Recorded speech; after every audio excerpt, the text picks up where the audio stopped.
जैसा कि हमने पिछले पार्ट में देखा था कि डुगुजू ने किसी स्किल का यूज़ कर यूजिंग सिल्वर टाइगिंग और नाइन टेल फॉक्स पर एक साथ अटैक कर दिया था, पर उसके अटैक और उसके शील्ड को सिल्वर टाइगिंग ने अपने स्पीयर से तोड़ दिया था। तब डुगुजू अपने किसी टेक्निक का यूज़ करता है जिससे वहाँ पर डार्क डिवाइन थंडर आ गया था, जिससे सिल्वर टाइगिंग ने अपने थंडर अल्केमी स्किल का यूज़ कर उस डार्क डिवाइन थंडर को पूरी तरह से अपने शरीर में अब्जॉर्ब कर लिया था, जिसकी मदद से सिल्वर टाइगिंग ने अपने बॉडी के वेसल्स को रिफाइन कर लिया था, जिससे उसे गोल्डन गॉड वेसल्स मिल गया था, जिससे सिल्वर टाइगिंग अब पहले से बहुत ही ज़्यादा पावरफुल हो गया था। जिसके बाद वो डुगुजू को देखते हुए कहता है कि डुगुजू अब तुम्हें मरना होगा। ये कहने के बाद सिल्वर टाइगिंग अपने ब्राइट धर्मा स्किल का यूज़ कर देता है। अब आगे द सिल्वर टाइगिंग एपिसोड 80 पार्ट 2 की शुरुआत होती है। तो हम सिल्वर टाइगर की स्पिरिट को देखते हैं जो कि डुगुजू पर अटैक कर देती है, जिससे डुगुजू डॉज कर लेता है,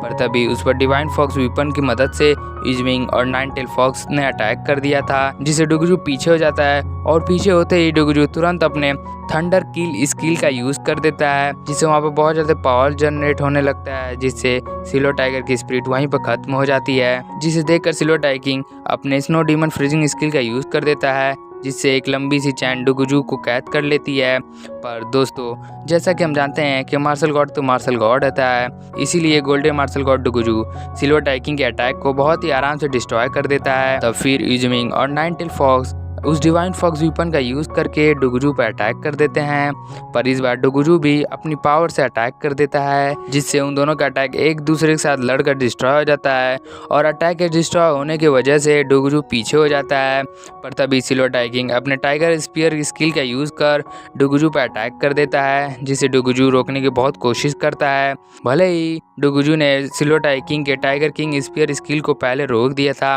पर इस बार डुगुजू पहले से बहुत ज़्यादा कमज़ोर और बहुत ही ज़्यादा जख्मी हो गया था, इसीलिए इस बार सिल्वर टाइगिंग के अटैक को नहीं रोक पाता और अपने घुटनों के बल आ जाता है, जिससे वो बहुत ज़्यादा गुस्सा हो जाता है। तब वो अपने किसी स्किल का यूज़ कर नाइन टेल फॉक्स, यूजिंग और सिल्वर टाइगिंग को किसी फॉर्मेशन के अंदर कैद कर देता है, जिसे देखकर नाइन टेल फॉक्स डुगुजू से कहती है कि डुगुजू, यहाँ की सील तुम्हारी वजह से टूट रही है और अब तुम इससे ज़्यादा देर तक नहीं बच सकते। जिस पर यूजिंग पूछते हैं कि डुगुजू कैसे इस सील को खुद ही डैमेज कर रहा है, जिस पर नाइन टेल फॉक्स बताती है कि जो डार्क डिवाइन थंडर है वो इस सील की पावर है, इसकी मदद से पहले बैटलफील्ड पर बीस्ट के फाइट को रोकने के लिए यूज़ किया जाता था। जिस पर सिल्वर टाइगिंग नाइन टेल फॉक्स से पूछता है कि क्या इसका मतलब यहाँ पर कोई डिजास्टर नहीं आया था। तब नाइन टेल फॉक्स सिल्वर टाइगिंग से कहती है कि कैसा डिजास्टर, तुम्हें किसने कहा कि यहाँ पर डिजास्टर आया था। और वो आगे बताती है कि ये सब डुगुजू के क्लैन ने क्रिएट किया है और मुझे डुगुजू के क्लैन के बारे में कुछ नहीं मालूम,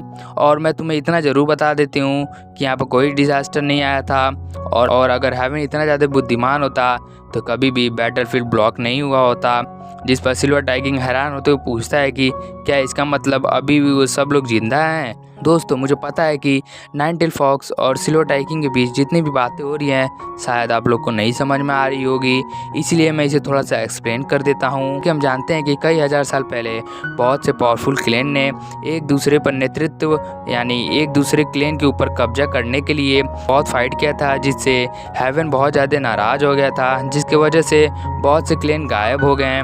उस समय क्या हुआ था ये किसी को नहीं मालूम।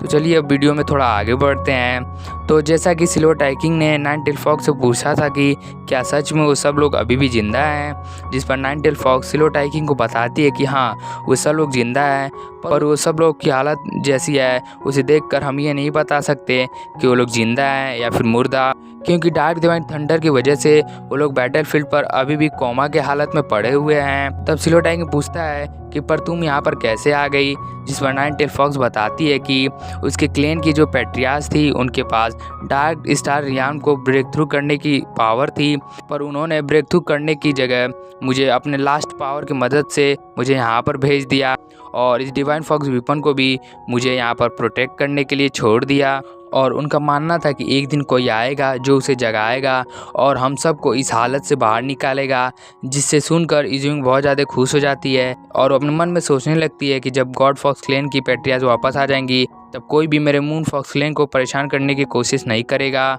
और सिल्वर टाइकिंग भी अपने मन में सोच रहा होता है कि अब फिर से जो पहले बहुत पावरफुल क्लैन थे वो वापस लौटेंगे और अब फिर से बहुत से नए नए पावरफुल लोगों का जन्म होगा, जिससे तीनों क्लैन में जितनी भी फाइट हो रही है वो बंद हो जाएगी। पर तभी नाइन टेल फॉक्स यूजिंग और सिल्वर टाइकिंग से बोलती है कि जल्दी उधर देखो, डुगजू बायोतियान को लेकर यहाँ से भाग रहा है। जिसे देखकर सिल्वर टाइकिंग कहता है ये तो थंडर कंट्रोलिंग मास्टरी स्किल है। जिस पर नाइन टेल फॉक्स कहती है हाँ, और इसका यूज़ कर डुगजू बायोतियान को अपना वार स्लेव बनाना चाहता है। और वो आगे बोलती है कि हमें जल्द से जल्द यहाँ से निकलने का कोई ना कोई रास्ता ढूंढना होगा। जिस पर सिल्वर टाइकिंग बोलता है कि पहले हमें खुद को हील कर लेना चाहिए, उसके बाद हम तीनों एक साथ इस फॉर्मेशन को तोड़ने की कोशिश करेंगे। इस पर नाइन टेल फॉक्स कहती है ठीक है। जिसके बाद हमारा व्यू चेंज होता है और हम डुगजू को एक केव के अंदर देखते हैं, जहाँ बायोतियान और 2 डीमंस की ज़मीन पर बॉडी पड़ी होती है, जहाँ डुगजू उन तीनों को अपने पावर से उठा देता है और उन तीनों को कहता है कि मैं तुम तीनों को गोल्डन गॉड बोन दूंगा अगर तुम तीनों मेरे वार स्लेव बनोगे तो,